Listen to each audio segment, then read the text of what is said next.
Eu ouvi um pastor dizer que a Trindade era um mistério impossível de entender. Mas no dia em que Deus abriu meus olhos, descobri que a Igreja escondeu de você a verdade mais simples e mais poderosa das Escrituras. Existe uma pergunta que incomoda o coração de quem já cansou de respostas prontas. Se Deus é um só, por que a Escritura fala dele como Pai, como Filho e como Espírito? Muitos pregadores fecham essa pergunta com uma frase de efeito, como se o mistério fosse um incômodo a ser varrido para debaixo do tapete. Mas eu preciso te dizer algo que talvez ninguém tenha te dito com honestidade. Você não precisa entender tudo sobre a Trindade para ser transformado por ela. Você precisa se encontrar com o Deus que ela revela. Charles Spurgeon, aquele que ficou conhecido como o príncipe dos pregadores, dizia que havia verdades na Bíblia feitas para serem exploradas pela razão e outras feitas para serem adoradas de joelhos. A Trindade pertence ao segundo grupo. Ele não tentava explicar o inexplicável com fórmulas humanas. Ele simplesmente se curvava diante daquilo que excedia sua compreensão e convidava os ouvintes a fazerem o mesmo. Havia nele uma reverência que muitos púlpitos de hoje perderam, trocada por explicações rasas que mais confundem do que iluminam. Eu cresci ouvindo comparações que tentavam simplificar o que é grande demais para caber em uma ilustração. Compararam a Trindade com a água, o gelo e o vapor. Compararam com um ovo com uma folha de trevo, com o sol e seus raios. Cada uma dessas imagens, na tentativa de ajudar, acabou distorcendo alguma verdade essencial sobre quem Deus é. E foi assim, minha querida alma, que uma geração inteira aprendeu a tratar o mistério mais profundo das Escrituras como um quebra-cabeça de escola dominical, em vez de uma revelação viva do próprio caráter de Deus. Olha o que o próprio Senhor Jesus disse, em João capítulo 10, versículo 30. Eu e o Pai somos um. Não disse que eram a mesma pessoa. Disse que eram um em essência, um em vontade, um em amor. E momentos antes de subir aos céus, ele mesmo ordenou aos discípulos em Mateus capítulo 28 que batizassem as nações em nome do Pai e do Filho e do Espírito Santo. Repare que ele não disse nos nomes como se fossem três divindades separadas. Disse em nome no singular, revelando uma só essência manifesta em três pessoas eternamente unidas. Isso não é um enigma inventado por teólogos entediados. Isso é a própria estrutura da salvação que você recebeu. Foi o Pai quem te amou antes da fundação do mundo. Foi o Filho quem morreu na cruz para pagar o que você nunca poderia pagar. E é o Espírito Santo quem, agora mesmo, habita em você, testificando que você é filho de Deus, como está escrito em Romanos capítulo 8, versículo 16. Se você tira qualquer uma dessas três pessoas da equação, sua salvação desmorona. Não existe evangelho sem o Pai que planejou, sem o Filho que executou e sem o Espírito que aplica essa obra ao seu coração. E é justamente aqui que muitas igrejas erraram o alvo. Ensinaram a Trindade como um teste de ortodoxia, uma resposta certa para um quadro de perguntas e respostas, mas esqueceram de ensinar a Trindade como um convite ao relacionamento. Você foi apresentado a uma doutrina fria, quando deveria ter sido apresentado a um Deus que é comunhão em sua própria natureza. Antes de existir qualquer criatura, o Pai, o Filho e o Espírito já se amavam, já se glorificavam mutuamente, já viviam em perfeita unidade. E quando Deus decidiu criar o ser humano, ele disse, em Gênesis capítulo 1, façamos o homem à nossa imagem. Você foi feito à imagem de um Deus que é relacionamento, por isso sua alma tem sede de comunhão. Por isso você nunca vai se sentir completo sozinho. Isaías, no capítulo 6, viu o Senhor assentado em um trono altíssimo e ouviu os serafins clamando, Santo, Santo, Santo, 3 vezes, diante de um só Deus. Não foi coincidência. As Escrituras estão repletas dessas pistas, espalhadas como sementes, esperando o momento em que o Espírito abriria os olhos do leitor para reconhecer o padrão. E se hoje o seu coração está inquieto, buscando entender mais sobre esse Deus que você serve, talvez seja porque o próprio Espírito está trabalhando dentro de você, te atraindo para uma intimidade mais profunda do que qualquer explicação teológica poderia oferecer. Pense em uma família que ama de verdade. O pai não compete com o filho não disputa espaço com a mãe, e cada um se alegra genuinamente na presença do outro. Essa é a melhor imagem terrena, ainda que imperfeita, do que acontece eternamente entre o Pai, o Filho e o Espírito Santo. Jesus, em João capítulo 17, ora ao Pai pedindo que os discípulos sejam um, assim como Ele e o Pai são um. Ele estava usando a unidade dentro da própria Trindade como o padrão para a unidade que deveria existir entre irmãos na fé. Isso significa que entender a Trindade não é apenas uma questão de doutrina correta, é a chave para entender como você deveria amar as pessoas ao seu redor. Muita gente vive frustrada nos relacionamentos porque nunca aprendeu esse princípio. Quer ser amado sem doar nada de si, quer glória sem servir. Mas o Pai glorifica o Filho glorifica o Pai, e o Espírito glorifica a ambos, sem nunca buscar reconhecimento próprio. É por isso que o Espírito Santo é chamado, em João capítulo 16, de aquele que não fala de si mesmo, mas glorifica a Cristo. Existe uma humildade dentro da própria natureza de Deus que deveria moldar cada área da sua vida, do seu casamento à sua forma de servir na igreja. E talvez seja exatamente isso que está faltando na sua caminhada agora. Não uma nova informação sobre Deus, mas uma nova experiência da comunhão que Ele é. Paulo encerra a segunda carta aos Coríntios, no capítulo 13, com uma bênção que muitos recitam sem perceber sua profundidade. A graça do Senhor Jesus Cristo e o amor de Deus e a comunhão do Espírito Santo sejam com vocês. 3 pessoas, uma só bênção, derramada sobre a sua vida neste exato momento em que você assiste a este vídeo. Eu preparei algo que pode te ajudar a dar esse próximo passo.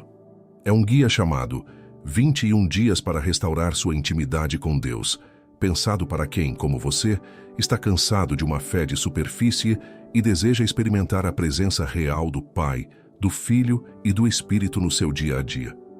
Não é uma fórmula mágica, é um caminho, dia após dia, para você voltar a sentir que sua fé é viva, e não apenas um conjunto de doutrinas memorizadas. O link está fixado no primeiro comentário deste vídeo, e eu digo isso com o coração de quem já viu vidas sendo restauradas através desses 21 dias. Antes de seguirmos adiante, e eu prometo que o que vem agora vai desmontar muita coisa que você aprendeu sobre a Trindade sem nunca ter percebido, eu preciso te pedir algo. Se essa mensagem já está tocando algo dentro de você, se inscreva neste canal. Aqui você vai encontrar mais conteúdos como este, pensados para aprofundar sua caminhada com Deus, semana após semana. Não custa nada, leva 2 segundos e ajuda esse trabalho a alcançar mais pessoas que, assim como você, têm sede da verdade. Agora, deixa eu te levar para um lugar que poucos pregadores visitam quando falam sobre a Trindade. Porque não basta saber que Deus é Pai, Filho e Espírito. Você precisa entender por que isso muda completamente a forma como você ora, como você sofre e como você espera pela resposta de Deus na sua vida. Quando você ora, para quem você está falando? Muita gente aprendeu a orar apenas ao Pai, como se o Filho e o Espírito fossem coadjuvantes distantes, presentes só em teoria. Mas olha o que Jesus disse em João capítulo 14, versículo 13. Tudo quanto pedirdes em meu nome, eu o farei. Ele não disse que ficaria de fora da sua oração. Ele disse que seria parte ativa dela, o mediador que apresenta seu pedido diante do Pai. E o Espírito Santo, segundo Romanos capítulo 8, versículo 26, intercede por você com gemidos que nem palavras conseguem expressar, principalmente naqueles momentos em que você nem sabe mais o que pedir. Isso significa que toda vez que você se ajoelha para orar, as 3 pessoas da Trindade estão envolvidas nesse momento. O Pai ouvindo, o Filho intercedendo, o Espírito gemindo dentro de você e traduzindo sua dor em linguagem que o céu compreende. Não é uma oração solitária. É uma oração sustentada por toda a Trindade, ainda que você nunca tenha percebido isso antes. E aqui está algo que precisa ser dito com clareza. Quando você sofre, você não sofre sozinho, e não sofre longe de um Deus distante que apenas observa de cima. O Filho, quando andou nesta terra, chorou diante do túmulo de Lázaro, como está registrado em João capítulo 11. Ele sentiu fome no deserto, sentiu cansaço junto ao poço de Samaria, sentiu a angústia tão profunda no Getsêmani, que suou como gotas de sangue, segundo relata Lucas, capítulo 22. Isso significa que existe dentro da própria Trindade uma pessoa que conhece o peso exato da sua dor, porque ele mesmo carregou um corpo humano e sentiu cada fibra do sofrimento que você sente agora. Pare um instante e pense na sua última noite difícil, aquela em que você não conseguiu dormir, revirando pensamentos, perguntando a Deus por que aquilo estava acontecendo. Você estava sozinho? Não. O Filho, que já passou por uma noite ainda mais difícil, intercede por você agora mesmo, sentado à direita do Pai, como ensina Hebreus capítulo 7, versículo 25. E o Espírito que habita em você gera dentro do seu peito um gemido que nem você sabe explicar, mas que o Pai entende perfeitamente, porque conhece a mente do Espírito, como Paulo escreve logo depois, no mesmo capítulo 8 de Romanos. Essa verdade muda tudo na forma como você espera pelas respostas de Deus. Muitas pessoas desistem da fé porque acham que Deus demora demais, ou que Ele simplesmente esqueceu o pedido que fizeram há meses, talvez anos. Mas se você entende que o Pai, o Filho e o Espírito estão continuamente trabalhando juntos, em perfeita comunhão, para conduzir sua vida ao melhor propósito, você para de medir o tempo de Deus pelo seu relógio. Passa a confiar que existe uma obra sendo feita nos bastidores, uma obra que envolve 3 pessoas divinas agindo em unidade absoluta por você. Tem gente que pergunta: se o Pai já sabe tudo o que eu preciso, por que ainda preciso pedir? E se o Filho já intercede por mim, por que o Espírito também precisa gemir dentro de mim? Essa pergunta nasce de uma mente que ainda pensa em Deus como um funcionário público dividido em departamentos separados, cada um cuidando de uma parte do processo. Mas a Trindade não funciona assim. É uma só vontade, expressa de 3 formas distintas, todas voltadas para o seu bem. O Pai deseja, o Filho executa, o Espírito aplica. Não existe concorrência entre eles, nem burocracia, nem demora causada por falta de comunicação. Existe, isso sim, um tempo perfeito, moldado pela sabedoria de quem vê o começo e o fim antes mesmo de você nascer. Eu conheço gente que carrega mágoa de Deus por causa de orações que, aos olhos deles, nunca foram respondidas. Mas será que você já parou para considerar que talvez a resposta tenha vindo de uma forma que você não esperava, através de uma pessoa que apareceu na hora certa, ou de uma porta que se fechou justamente para te proteger de algo que você ainda não conseguia enxergar? O Filho, que morreu e ressuscitou, tem poder para reescrever o final de qualquer história, mesmo aquelas que já pareciam definitivamente perdidas. E o Espírito, que vive dentro de você, sussurra a direção mesmo quando sua mente está cansada demais para escutar com clareza. Davi, no Salmo 34, versículo 18, escreveu que o Senhor está perto dos que têm o coração quebrantado. Repare que ele não disse que o Pai observava de longe, enquanto o Filho e o Espírito ficavam ausentes. Ele descreveu a proximidade de um Deus completo, presente em todas as suas pessoas, junto de quem sofre. Essa é a diferença entre conhecer uma doutrina sobre Deus e conhecer o próprio Deus que essa doutrina descreve. Uma coisa enche sua cabeça de informação. A outra enche seu peito de consolo real, capaz de sustentar você em noites em que nenhuma explicação teológica seria suficiente. Existe ainda outro detalhe que muitos deixam passar despercebido. Quando Jesus prometeu enviar o Espírito Santo, em João capítulo 14, versículo 16, ele chamou o Espírito de outro Consolador. A palavra usada ali sugere alguém da mesma espécie, alguém que continuaria a mesma obra que o próprio Filho havia iniciado, enquanto esteve fisicamente presente entre os discípulos. Isso significa que a sua experiência com Deus hoje não é inferior à experiência que os discípulos tiveram ao lado de Jesus. É diferente na forma, mas idêntica na essência, porque o mesmo Deus que caminhou com eles agora habita dentro de você. Pense nisso da próxima vez que sentir que sua fé é fraca demais, ou que sua oração não tem força suficiente para alcançar o céu. Não é a intensidade da sua voz que move o coração de Deus.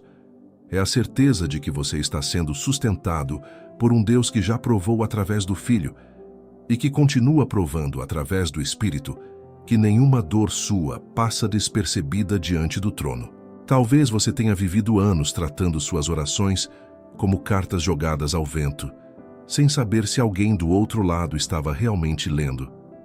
Mas agora você sabe que existe todo um movimento divino acontecendo cada vez que você abre a boca para falar com Deus. O Pai recebendo, o Filho intercedendo, o Espírito traduzindo. E é justamente por causa dessa certeza que você pode, a partir de hoje, orar com uma confiança diferente, sabendo que não existe silêncio de verdade quando 3 pessoas divinas estão ativamente envolvidas em ouvir o clamor do seu coração. Só que existe um perigo que eu preciso te mostrar agora, porque ele se esconde bem dentro de igrejas que parecem sólidas por fora. Existe gente que aprendeu a recitar a doutrina da Trindade, palavra por palavra, sabe responder qualquer pergunta num teste de catecismo, e ainda assim vive uma vida espiritualmente seca, sem nenhuma comunhão real com o Deus que essa doutrina descreve. Jesus falou exatamente sobre esse tipo de pessoa em Mateus capítulo 15, versículo 8, quando disse que o povo o honrava com os lábios, mas o coração estava longe dele. Dá para conhecer cada detalhe teológico sobre o Pai, o Filho e o Espírito, e mesmo assim, nunca ter se encontrado de verdade com nenhum dos 3. Eu já vi isso de perto. Pessoas que discutem teologia com uma precisão impressionante, capazes de corrigir qualquer erro doutrinário alheio, mas que perderam a capacidade de chorar durante uma oração, de sentir gratidão genuína ao ler um salmo, de se emocionar com a ideia de que o Criador do universo habita dentro delas. A doutrina virou um troféu intelectual, guardado na estante, em vez de uma verdade viva, capaz de transformar cada decisão do dia. Você já parou para pensar por que isso acontece? Porque é mais fácil estudar sobre Deus do que se render a Ele. É mais confortável debater a natureza da Trindade em uma roda de amigos do que se ajoelhar sozinho, no silêncio do quarto, e admitir que sua vida está longe do que deveria estar. A religião formal gosta de perguntas complicadas, porque elas mantêm a distância. A fé verdadeira gosta de silêncio e entrega, porque ela aproxima. Paulo escreveu em 2ª carta a Timóteo, capítulo 3, versículo 5, sobre pessoas que teriam aparência de piedade, mas negariam o poder dela. Isso descreve perfeitamente a armadilha de conhecer a Trindade apenas como informação. Você pode ter aparência de piedade, sabendo explicar perfeitamente a diferença entre as 3 pessoas divinas, e ainda assim negar o poder que essa mesma verdade deveria liberar na sua vida diária. O poder de vencer um vício antigo. O poder de perdoar quem te feriu profundamente. O poder de confiar em Deus mesmo quando a conta não fecha e o diagnóstico médico assusta. Existe um discernimento que só vem quando você para de tratar a fé como um exercício acadêmico.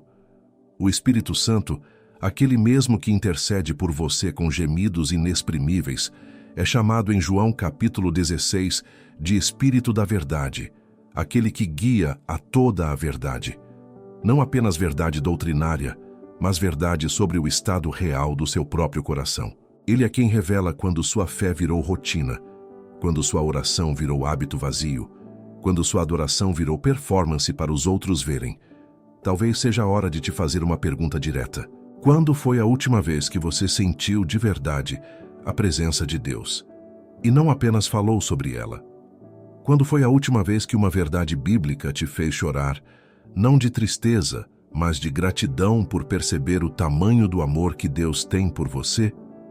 Se faz tempo, isso não significa que você perdeu sua salvação, mas pode significar que sua alma está pedindo, com urgência, uma restauração de intimidade que nenhuma discussão teológica consegue oferecer sozinha. O rei Davi entendia isso melhor do que muita gente hoje.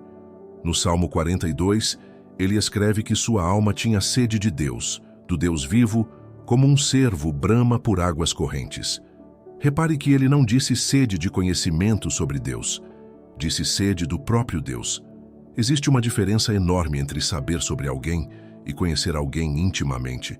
Você pode saber tudo sobre a biografia de uma pessoa e nunca ter tido uma única conversa profunda com ela. É assim que muita gente trata a Trindade, guardando fatos sobre o Pai, o Filho e o Espírito, sem nunca ter conversado de verdade com nenhum dos três. E o engano religioso mais perigoso não é aquele que nega a Trindade abertamente. É aquele que aceita a doutrina, defende a doutrina, ensina a doutrina, mas nunca deixa que ela transborde além da mente, chegando até o coração e as escolhas do dia a dia. Tiago, em sua carta, capítulo 2, versículo 19, escreve algo que ainda incomoda quem lê com atenção. Até os demônios creem que há um só Deus e tremem.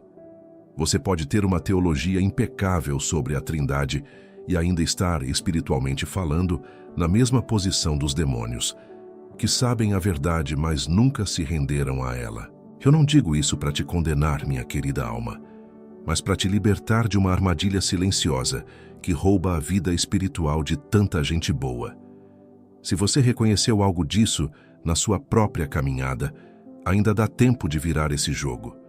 O mesmo Espírito que revela seu estado real também é o único capaz de reacender o que esfriou. Ele não te condena, ele te convida de volta, como fez com a igreja de Éfeso em Apocalipse capítulo 2, quando disse que eles haviam abandonado o primeiro amor, mas ainda havia tempo de se arrepender e voltar às primeiras obras. E talvez esse seja exatamente o convite que você precisava ouvir hoje. Não uma nova lista de doutrinas para memorizar, mas um chamado direto para voltar a buscar a face do Deus que já habita dentro de você, através do Espírito. Não é sobre acertar todas as respostas de um teste teológico. É sobre deixar que a verdade sobre quem Deus é finalmente desça da sua mente para o seu coração, e do seu coração para as suas atitudes mais simples e mais cotidianas. Pense na diferença entre alguém que decora um mapa e alguém que realmente viaja pelo caminho que o mapa descreve. O primeiro pode citar cada rua, cada curva, cada ponto de referência, mas nunca sentiu o vento no rosto durante a viagem. O segundo talvez nem lembre o nome de todas as ruas, mas conhece a textura da estrada, o cheiro do ar, a sensação de chegar ao destino. A Trindade não foi revelada nas Escrituras para virar um mapa decorado. Ela foi revelada para que você viajasse, dia após dia, na companhia real do Pai, do Filho e do Espírito Santo. Existem pessoas na sua igreja, talvez até você mesmo em algum momento, que confundiram frequência aos cultos com proximidade de Deus. Estar presente todos os domingos, participar de todos os grupos, memorizar todos os versículos e ainda assim ir para casa com o mesmo vazio de sempre. Isso acontece quando a estrutura religiosa substitui o relacionamento genuíno. E o pior é que ninguém percebe, porque por fora tudo parece em ordem. As aparências enganam até quem as pratica. Agora eu quero te levar para dentro da sua própria casa, porque é ali que a doutrina da Trindade deveria aparecer com mais clareza. E é justamente ali que ela costuma ser mais esquecida. Você já reparou como as brigas de família quase sempre giram em torno da mesma coisa? Alguém quer ter razão. Alguém quer ser o centro.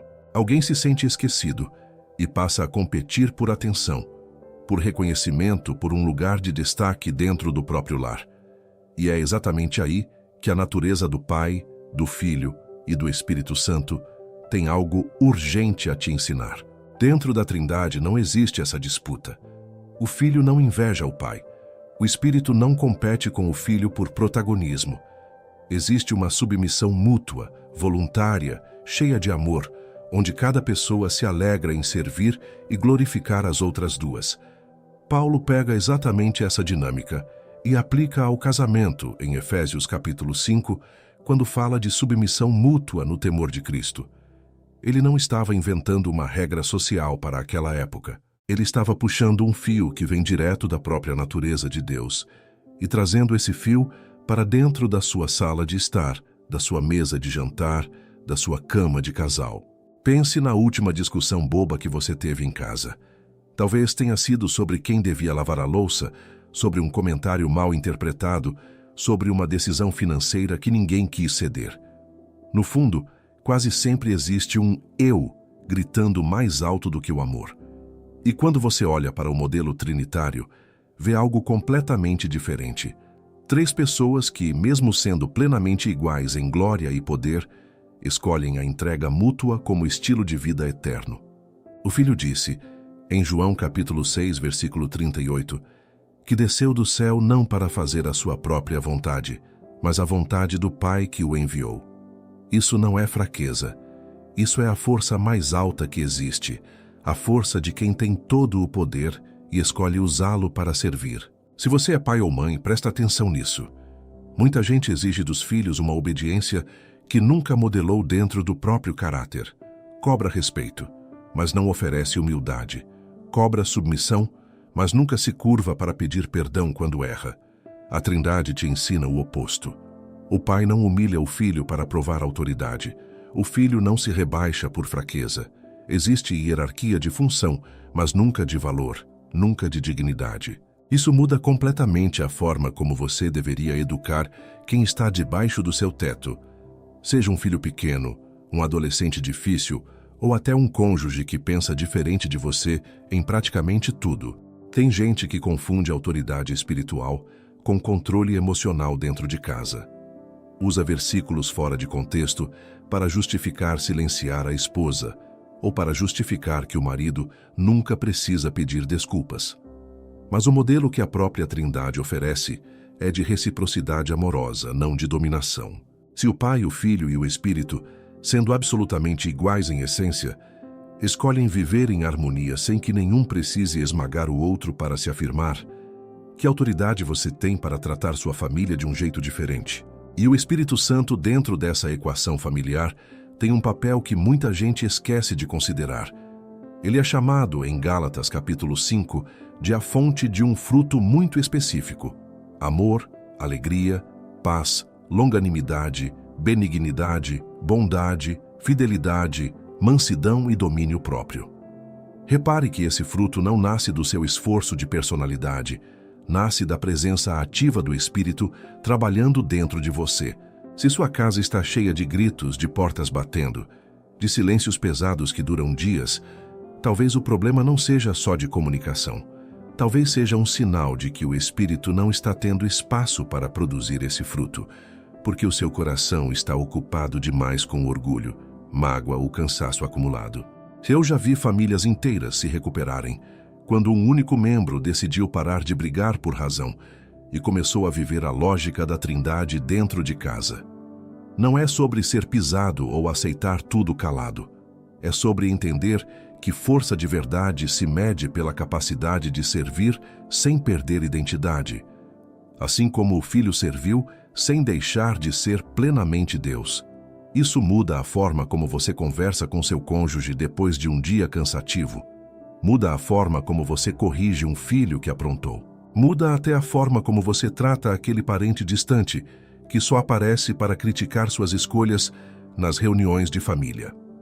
Tiago, no capítulo 3 do seu livro, fala sobre a sabedoria que vem do alto, descrevendo-a como pacífica, moderada, tratável, cheia de misericórdia e bons frutos. Essa descrição parece exatamente o retrato da comunhão que existe entre o Pai, o Filho e o Espírito Santo. E é essa mesma sabedoria que está disponível para você aplicar dentro da sua própria casa, especialmente nos momentos em que a vontade de ter razão parece maior do que a vontade de preservar o relacionamento. Talvez você precise ainda hoje pedir perdão para alguém debaixo do seu próprio teto. Talvez precise ceder num assunto onde vinha insistindo em ter a última palavra. Não porque você está errado sobre os fatos, mas porque a Trindade te ensina que existe algo mais valioso do que vencer uma discussão. Existe a preservação da comunhão, do mesmo jeito que o Pai, o Filho e o Espírito preservam a comunhão perfeita entre si desde antes da fundação do mundo. Se esse é o padrão mais alto do universo, talvez seja a hora de deixar que ele comece a moldar também o padrão da sua própria mesa de jantar. Existe também um alerta que precisa ser feito aqui, porque muita gente usa a linguagem espiritual para justificar o próprio egoísmo dentro de casa. Diz que está esperando em oração, quando na verdade está apenas evitando uma conversa difícil. diz que perdoou no coração, quando na prática segue guardando distância e frieza do outro. A Trindade não funciona por meias palavras. O Pai enviou o Filho de verdade, o Filho morreu de verdade, o Espírito habita em você de verdade. Não existem gestos simbólicos vazios dentro da relação entre as três pessoas divinas, e não deveriam existir gestos vazios também dentro dos seus relacionamentos mais próximos. Pedro, em sua primeira carta, capítulo 3, versículo 7, orienta os maridos a viverem com as esposas de maneira compreensiva, tratando-as com honra como coerdeiras da graça da vida, e termina com um alerta sério, para que as orações de vocês não sejam interrompidas. Isso mostra que a forma como você trata sua família em casa tem ligação direta com a qualidade da sua comunhão com Deus. Você não consegue viver uma intimidade genuína com o Pai, o Filho e o Espírito, enquanto trata as pessoas mais próximas de você com desprezo, impaciência ou orgulho disfarçado de firmeza. E essa mesma comunhão que deveria reinar dentro da sua casa é a mesma que sustenta você quando o assunto que ninguém quer tocar aparece na sua mente, a morte.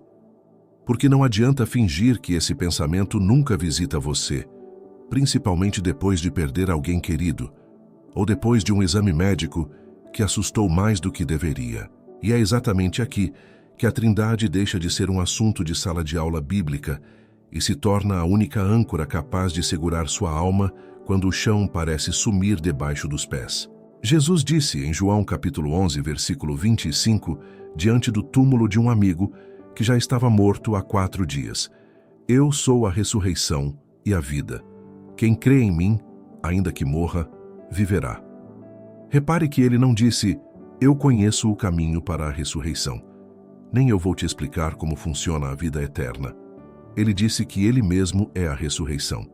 Isso significa que a sua esperança diante da morte não está apoiada numa teoria bonita, mas numa pessoa viva que já atravessou a morte e voltou para provar que ela não tem a última palavra. E o Pai, nessa mesma equação, é chamado em Efésios capítulo 1 de aquele que planejou, desde antes da fundação do mundo, adotar você como filho por meio de Jesus Cristo. Antes de você nascer, antes de você errar qualquer coisa, antes de você duvidar de Deus em algum momento de dor, o Pai já havia decidido te chamar de filho. Isso muda a forma como você encara o fim da vida terrena. Não é o fim de uma história incerta. É a chegada em casa, onde alguém já preparava um lugar para você há muito mais tempo do que você imagina. O Espírito Santo entra aqui com um papel que Paulo descreve de um jeito quase contábil, em Efésios capítulo 1, versículo 13 e 14. Ele é chamado de penhor da nossa herança. Um penhor é um sinal de garantia, um adiantamento que assegura que o restante virá. Quando você sente a presença de Deus consolando você numa noite difícil, quando você sente uma paz que não devia existir diante de um problema tão grande, isso é o Espírito Santo confirmando dentro de você que a herança completa, a vida eterna na presença de Deus, já está reservada com o seu nome. Eu já visitei leitos de morte onde vi essa verdade se tornar palpável. Pessoas que, mesmo sem forças para levantar a cabeça, ainda sussurravam o nome de Jesus com um sorriso estranho no rosto, como se já estivessem enxergando algo que os que estavam ao redor não conseguiam ver. Isso não é força de vontade humana. É o Espírito Santo, o mesmo que intercede com gemidos, agora trazendo uma certeza que nenhuma dor física consegue apagar. Paulo descreveu essa realidade em 2ª carta aos Coríntios, capítulo 5, versículo 8, dizendo que preferiria estar ausente do corpo e presente com o Senhor. Talvez você tenha medo de morrer não pela morte em si, mas pela incerteza sobre o que vem depois. E é justamente essa incerteza que a revelação da Trindade vem resolver. Você não vai encontrar um juiz distante, sozinho, avaliando friamente sua vida numa balança impossível de agradar. Você vai encontrar o Pai que já te esperava, o Filho que já pagou por cada erro seu na cruz, e o Espírito que já morava dentro de você, testemunhando junto com o seu próprio Espírito que você pertence à família de Deus, exatamente como está escrito em Romanos capítulo 8, versículo 16. Existe também um alerta sério que precisa ser feito, porque muita gente vive enganada sobre esse assunto. Alguns pregadores ensinam uma segurança barata, como se bastasse ter feito uma oração décadas atrás e nunca mais pensar no assunto, mesmo vivendo completamente distante de Deus depois disso. Outros ensinam o oposto, um medo constante, como se a salvação dependesse de um desempenho perfeito, impossível de sustentar. A verdade revelada pela Trindade fica no meio dessas duas distorções. Você é salvo pela obra completa do Filho, guardado pela fidelidade do Pai e selado pela presença permanente do Espírito, como ensina Efésios capítulo 4, versículo 30, que fala do Espírito Santo, no qual fostes selados para o dia da redenção. Selo no mundo antigo era usado para marcar propriedade e garantir autenticidade. Quando um rei selava um documento, ninguém duvidava da autoridade por trás daquele selo. Você foi selado pelo próprio Espírito de Deus. Isso não depende do seu humor de hoje, da sua última falha, ou da sua dificuldade em orar como gostaria. Depende da fidelidade de quem colocou o selo, e esse selo é a terceira pessoa da Trindade, habitando permanentemente dentro de você. Se você está enfrentando agora o medo da morte, seja pela sua própria saúde ou pela saúde de alguém que você ama profundamente, eu quero que você guarde essa verdade com força. Você não caminha para o desconhecido. Você caminha para o encontro com um Deus que você já conhece, mesmo que de forma parcial, através da oração, da leitura da palavra, da comunhão com o Espírito ao longo da sua vida inteira. A morte, para quem está em Cristo, não é uma porta fechada. É a remoção final de um véu que sempre limitou sua visão da glória que já pertencia a você. Davi, mesmo diante de tanta guerra e perseguição em sua própria vida, escreveu no Salmo 23 que ainda que andasse pelo vale da sombra da morte, não temeria mal algum, porque o Senhor estava com ele. Não foi uma frase de efeito escrita à toa, foi a conclusão de alguém que já havia experimentado, repetidas vezes, a fidelidade de um Deus que nunca abandona quem lhe pertence. E essa mesma fidelidade, sustentada pelo Pai, comprada pelo Filho e selada pelo Espírito, está disponível para sustentar você em qualquer vale que ainda esteja pela frente. Existe ainda uma imagem que Paulo usa em primeira carta aos Coríntios, capítulo 15, que merece sua atenção agora. Ele compara o corpo atual a uma semente plantada na terra e o corpo ressurreto a uma planta gloriosa que brota dali. A semente precisa, de certa forma, desaparecer para que a planta apareça. Isso significa que a morte do corpo terreno não é uma derrota, mas uma transição necessária para algo incomparavelmente melhor. O Pai que criou os céus e a terra, o Filho que já ressuscitou como as primícias dessa nova criação e o Espírito que já habita em você como garantia, estão todos envolvidos nesse processo de transformação que começa agora e se completa quando você atravessar esse último véu. Por isso, quando o medo da morte tentar te paralisar, lembre que você não enfrenta esse momento com suas próprias forças, nem com uma esperança vaga sobre o que pode existir depois. Você enfrenta com a certeza de um Deus trino que já provou em cada página das Escrituras e em cada momento da sua própria vida que jamais abandona quem colocou a confiança nele. E se você chegou até aqui, minha querida alma, é porque o Espírito Santo já está trabalhando em você agora mesmo, plantando uma sede nova por conhecer intimamente o Pai, o Filho e o Espírito. Não deixe essa sede morrer no fim deste vídeo. Se você quer dar o próximo passo nessa jornada, o guia 21 dias para restaurar sua intimidade com Deus está te esperando no link fixado no primeiro comentário, pronto para te acompanhar dia após dia nessa restauração. Muito obrigado por caminhar comigo até aqui. Se inscreva no canal, deixe seu like e conte nos comentários qual parte tocou mais o seu coração. Nosso próximo vídeo já está na tela, esperando por você.